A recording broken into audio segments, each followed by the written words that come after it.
she lost her husband to illness. Suddenly, income changed in their family, and they found themselves unable to afford rent and living out of their car. Okay? So imagine Sherry, 3 kids living in a car, kids going to school, mom trying to keep it all together. I want you to think about Ed, senior, who was living in his housing, had several health challenges and prices going up, and the landlord decided that they wanted to renovate the building, and all of a sudden he didn't have a place to live. And so we have a senior that is unhoused, we have a mother and children that's unhoused, and then you can remember with me friends like Samantha, who grew up in a household here in Stratford and sadly experienced abuse and eventually started coping with that abuse with substances and is now a single adult that's living unsheltered in this community. The stories are real, right? I've changed names and some facts so that you don't identify with somebody, but the range of people who are now experiencing homelessness in this community is much broader than what it used to be. You know, the common thing is some kind of trauma in somebody's life who ends up being unsheltered, but people for economic reasons increasingly are now also unsheltered, right? And so they could be provisionally housed. Maybe they're living at the women's shelter at Optimism Place, but that's not a permanent solution, right? Maybe they are living graciously in another household with some other family, sharing space. Those things are happening.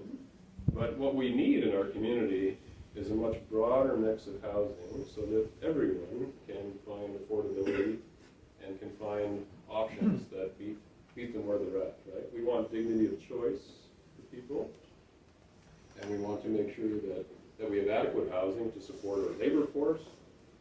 We want to make sure we have adequate housing to support people who might be exiting the workforce and need a different type of housing. All of these things are really challenging. And Stratford in particular has some additional challenges, in part because of some good things that go on here, right? So we have a university in town, and we have a whole raft of students that need a place to live. And we started doing that around the time that we already had a housing problem. So we could use a residence, right? Wouldn't that be good? And there's all kinds of things that we can do. We also have a wonderful tourism industry. And I mean, we wouldn't have this very building if it wasn't for that tourism industry. We wouldn't have all kinds of jobs in our community if it wasn't for that industry. But imagine when there's literally hundreds of people who are seasonal employees for the festival that come and rent space, right? It's a good thing, but it adds complexity to the challenge. Or you think about the number of bed and breakfasts that we have, or Airbnbs, or whatever the case may be, all those things that exist in our community, and you can make a positive argument for them, right? They're good things, but it adds stress to an already stressed housing market. I can remember years ago going to meetings, talking about the pending labor force crunch that we're about to see. Well, we don't have to talk about pending anymore. We don't have enough people to work in our community that can afford to live here anymore with the kinds of jobs that we have. So it's living wage week, so I get a free infomercial about that. It just went up about $2 an hour, year over year, almost 10%. It's a challenge for many people to make ends meet, right? So we have to have housing that's going to meet the needs. We have to have housing that's going to be adequate for incomes and for the diversity of choice that we need in our community for all kinds of reasons, right? And for the reasons that Bill was sharing before and other important reasons, one of the things that we need to do is to begin to work towards increasing density. It's a fact of life. Our counselors know about this. We have to find a way as a community to accept it. And it's important that we find a way to move towards that.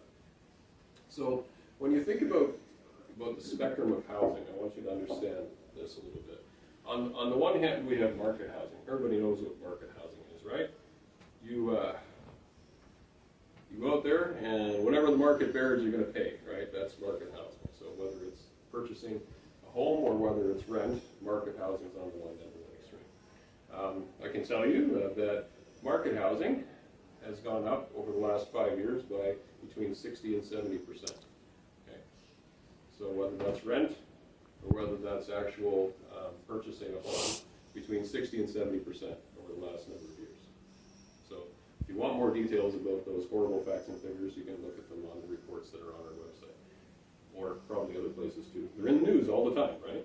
We're starting to hear about this, and it's pinching us, right? Market housing is pinching all of us, no matter who you are, because probably you have a grandchild, or you have a child, or you have a cousin, or you have an uncle. It doesn't really matter. Somebody who is related to you who now can't afford to either rent or purchase in this community, right?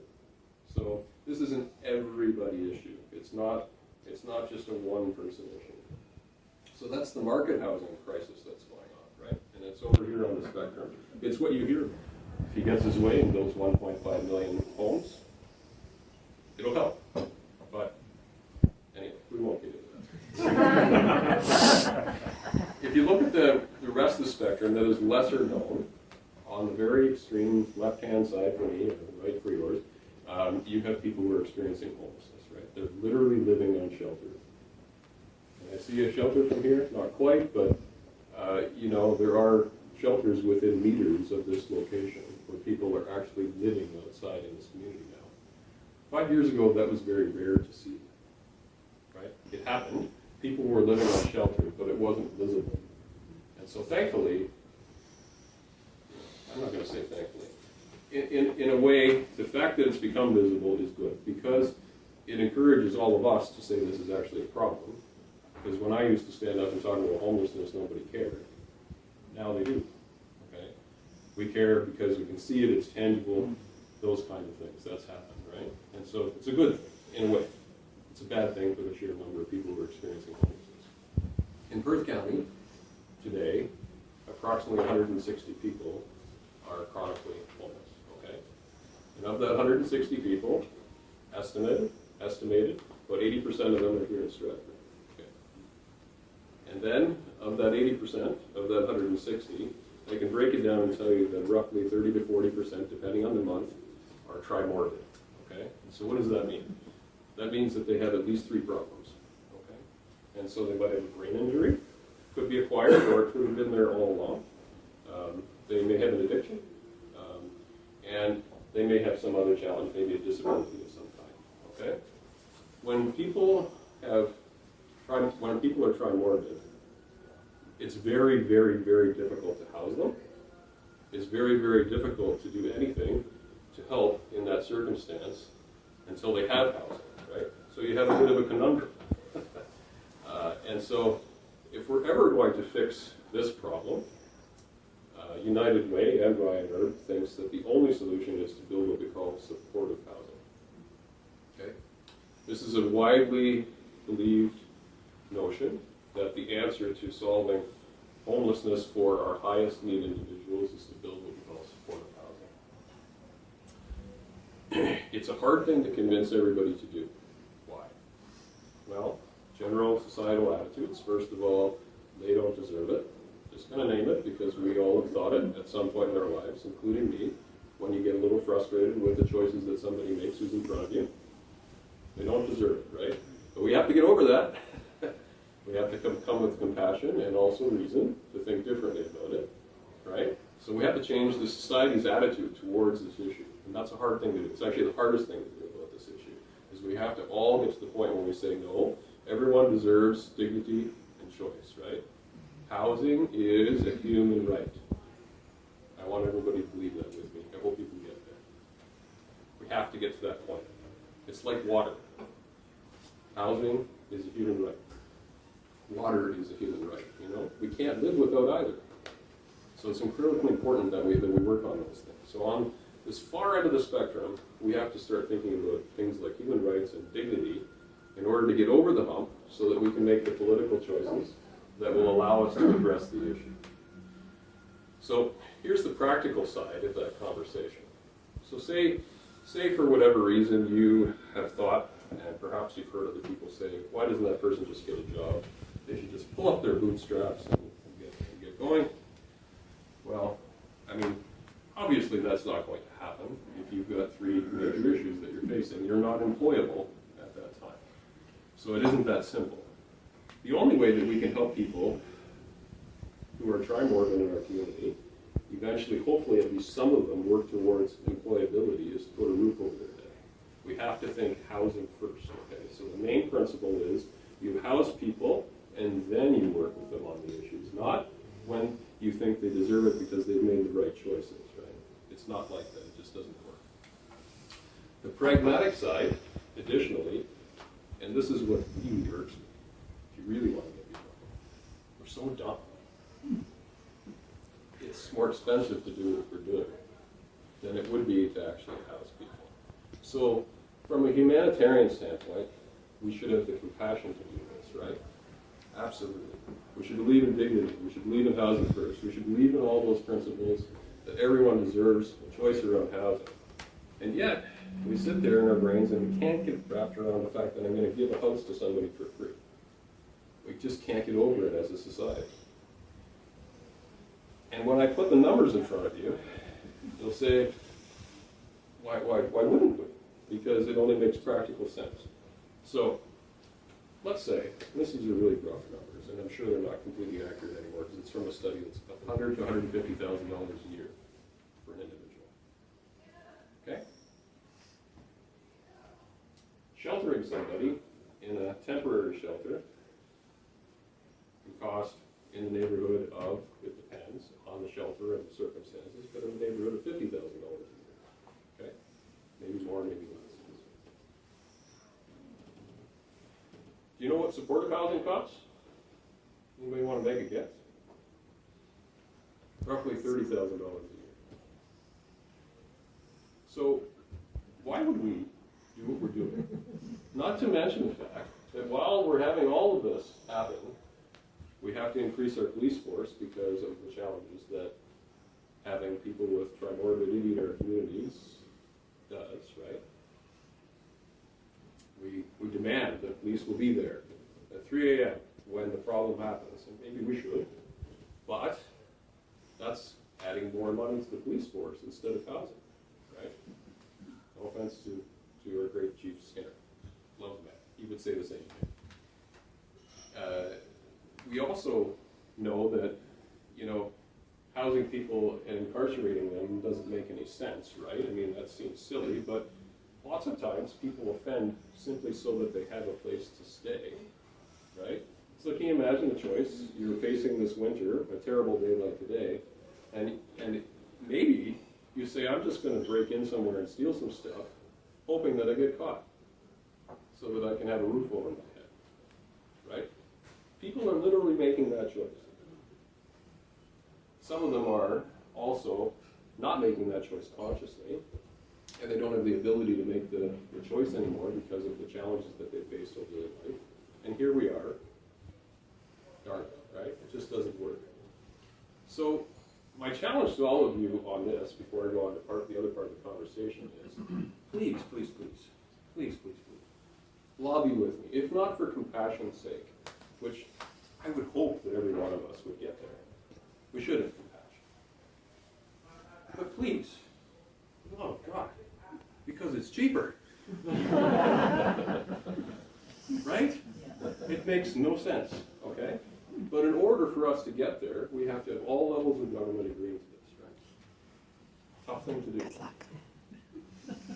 We have to believe in it locally, and we have to push so that we continue to hear good things, and Kim McElroy will say the exact same thing that I'm telling you. She's at council, she's the director of social services. It's not like we have a difference of opinion on this, right?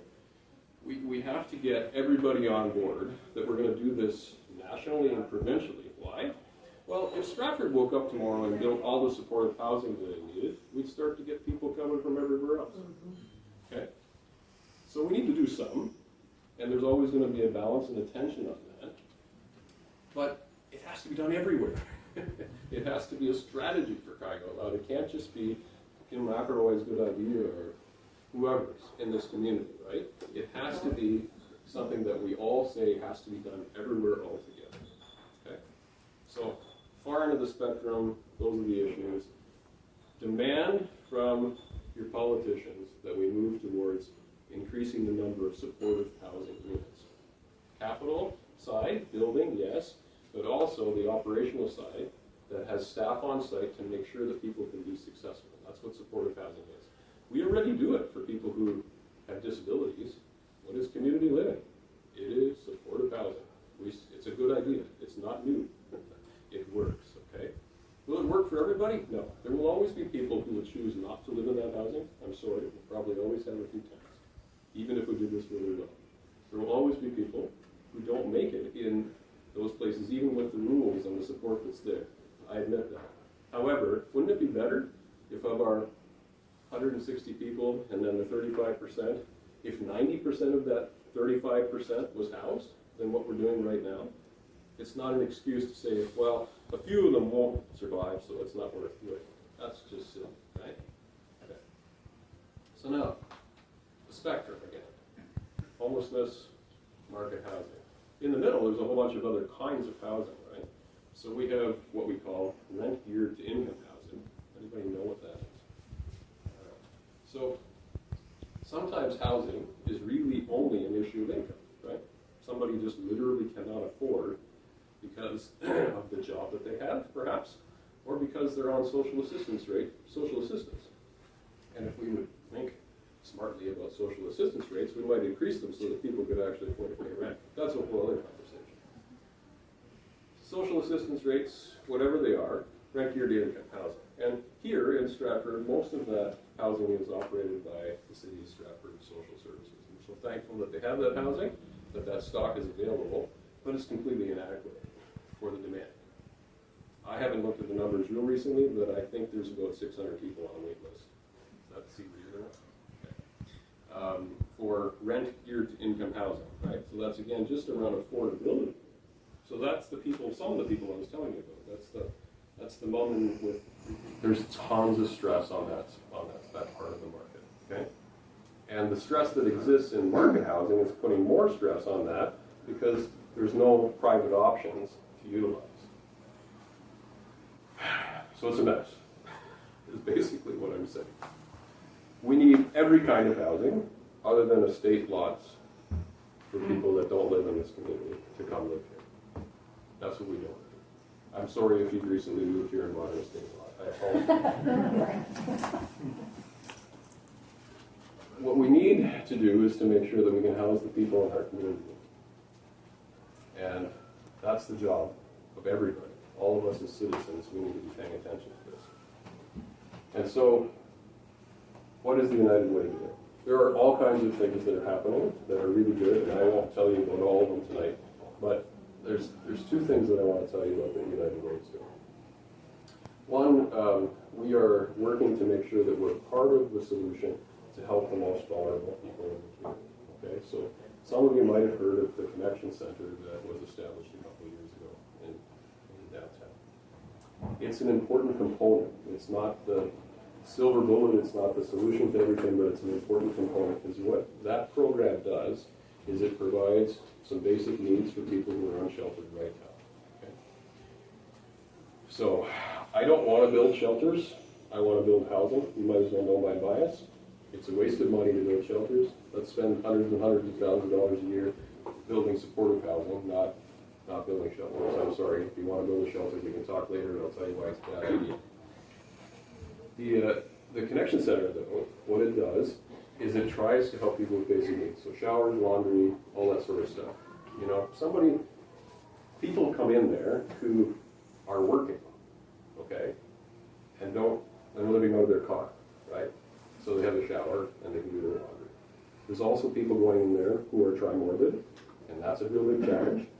And we have to try to help them as best we can. And as relationships and trust are built, we're getting identification for those folks because they don't have it. Starting with the library cards. Thank goodness for libraries again. Libraries are awesome.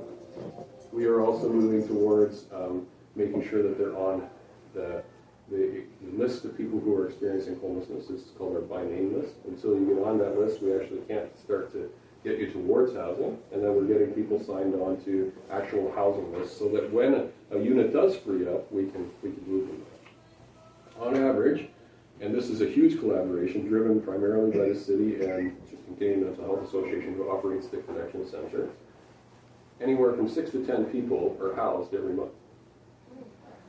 So that's amazing, right, that happens. And it's super hard to house people.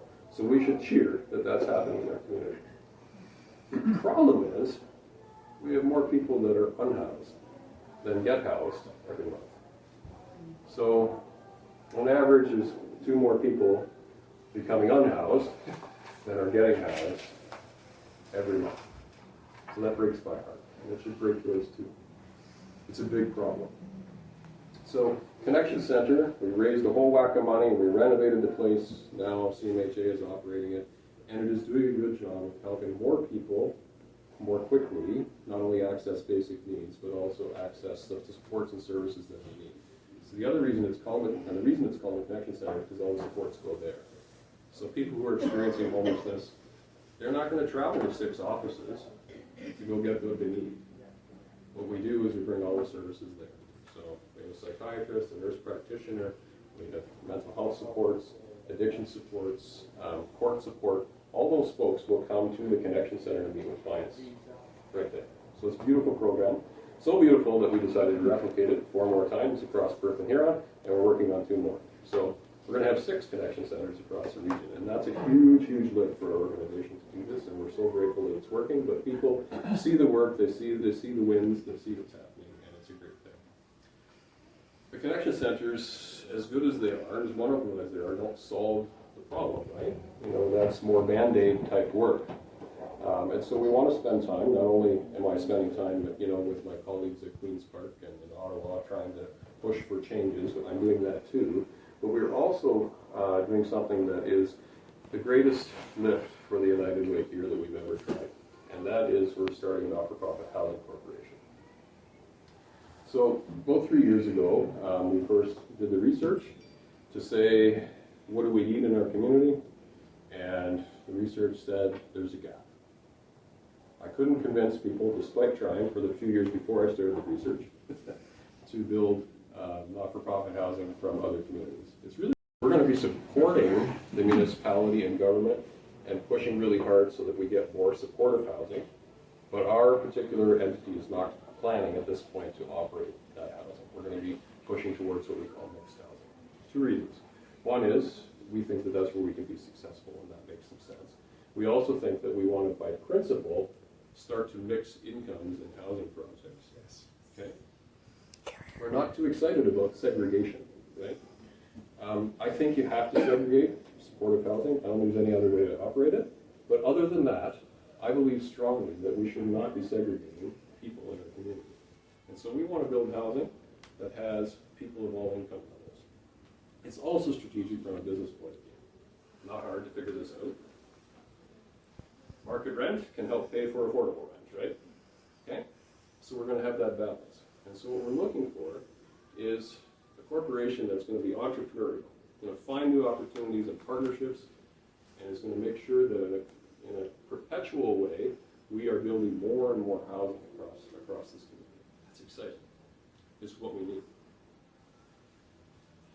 The Housing Corporation, in addition to being a mixed housing corporation, is going to keep other principles in mind. And you can read it in our strategic plan. There's even one about the environment.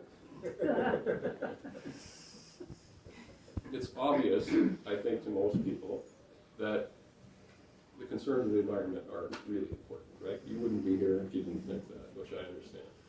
But there's also a very practical side of that when it comes to housing. When we're housing people in affordable housing, the lower the cost for the everyday expenses, the better for the person in the housing, right? So if we do a better job of creating environmentally informed housing, we're going to reduce the footprint of it, and we're also going to make sure that the people who are living in that housing have lower utility bills, right? So there's a couple of reasons for it that I want you to see. when you read this 75-page document, because I'm sure all of you will, that's coming up next week in the public, is you'll see those elements in there among the mix of principles that we're looking to move forward with. So the really exciting thing is that we've been talking about this so long that we actually have project ideas. It's not like those are super far away. I hope by next year I'm able to make the official announcement for the very first project for Stratford. Okay? So we're within reach of the very first project. That's exciting. What I can tell you is that I've got 3 ideas that are, I'm not sure which one's going to win in Stratford, and I've got 10 ideas in the entire region. It depends, right? You got to go through some steps and partnerships and obviously approvals from the city and all that sort of stuff, right? So we're just on the cusp of 3 potential projects here in Stratford. One is potentially a 60 townhouse unit build. So that's exciting. And so far, in conversation with lots of partners, we think that will be, the affordability component will be focused on women and children fleeing violence. Okay? It's an important segment of the people who are experiencing homelessness. So it has all to do with where it is and the partners and everything else, but that particular project is an interesting one. It'll probably be phased so that we will build, we're actually talking about starting with 9 units because that helps avoid some hurdles with approvals and so forth, and then we can move forward with that project over a period of time. Yes. Yeah, I don't want you to tell me if you do, but do you have an idea of where these places? Yes.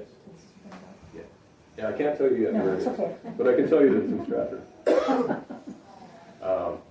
So the 60-unit build has a location, has partnerships, and it's likely to be able to move forward at some point. I'm not sure if it'll be the first one I announce or the second, but anyway, that's another project that we're looking at is a 10-unit opportunity to renovate an existing space. Okay. That would be cool too, right? Doesn't have to be a new build. Renovating an existing space is a good idea from lots of perspectives, including environmental perspectives, right? So that beginning conversations around whether or not that might be suitable for at-risk youth in our community. Okay. So every project that we're looking at is probably going to have around the affordability component a connection to a particular audience that we think is in need and needs to find a place to live. Another project, a little smaller, might be about 2 units on land that is likely to be donated to the organization. So that's a pretty big spectrum of things. Will that solve our problem? No. It's not going to solve it. 60 units plus 10 units plus 2 units, I know. But we got to start doing something, right? How are we going to fund this? Well, somebody in the room probably has at least $60 million laying handy, which will make it a lot easier. But barring that happening, I'm hopeful that we will be able to raise some money for all of these projects, of course, right? We will be launching capital campaigns and we'll be asking the community to contribute. That's obvious, and either way wouldn't be in it if we weren't raising money. But we also are going to be launching the community's first community bond opportunity. So we're going to be looking for investors. Okay? So imagine with me that you've got money tied up somewhere, which you probably do, and you're willing to invest it in housing in your community. Perhaps, I don't want to say instead of, but in this location, so that your money can be doing good things while earning you an interest return. Probably a little less than the market rate, because we would need that for our business plan to work, but when I announce the first project, there'll be a capital campaign, there'll be a community bond campaign, we'll be looking for investors, okay? All those things are critically important for everybody to know. We will, of course, take government money, but we believe that we have to propel ourselves forward with these projects to make them almost achievable and then go for government money. I don't know whether you agree with me or not, but that's what we are intending to do. So it's exciting. United Housing is launching. Hardest thing I've ever tried to do in my life. I've cried about it. I've had sleepless nights. I'm probably going to have more. It's really difficult to do. Okay, and it's not because people don't want to see this happen. It's because it's just really darn hard to do. How do you go from an organization that has 0 assets to owning and operating housing. You know, it's not the best business plan I've ever created. But there's lots of ideas and many, many compassionate people at all levels of government, at all levels of social service agencies that want to see this happen. And we're going to find a way to do it. Have to. We have to do this, right? It's the most critical issue of our time. Housing and income are the top two social determinants of health. If you've never heard that language, what it means is you can't be healthy without money or housing. And when you're not healthy, there's a lot of other problems, right? So if we address housing and income, so you can fight with me for a living wage, and then you can fight with me for housing, especially supportive housing, we're going to make our society much healthier as a whole. And actually, down the road, it will be less expensive, just so you know. So we can do this all for compassion. It's the reason I'm in this work, because I believe in it with my whole heart. However, if I can't capture you with that, please, please, please join me in this, because it's the smartest thing to do with your tax money. So let's change the world. Let's fix the environment. Let's house some people. What do you think?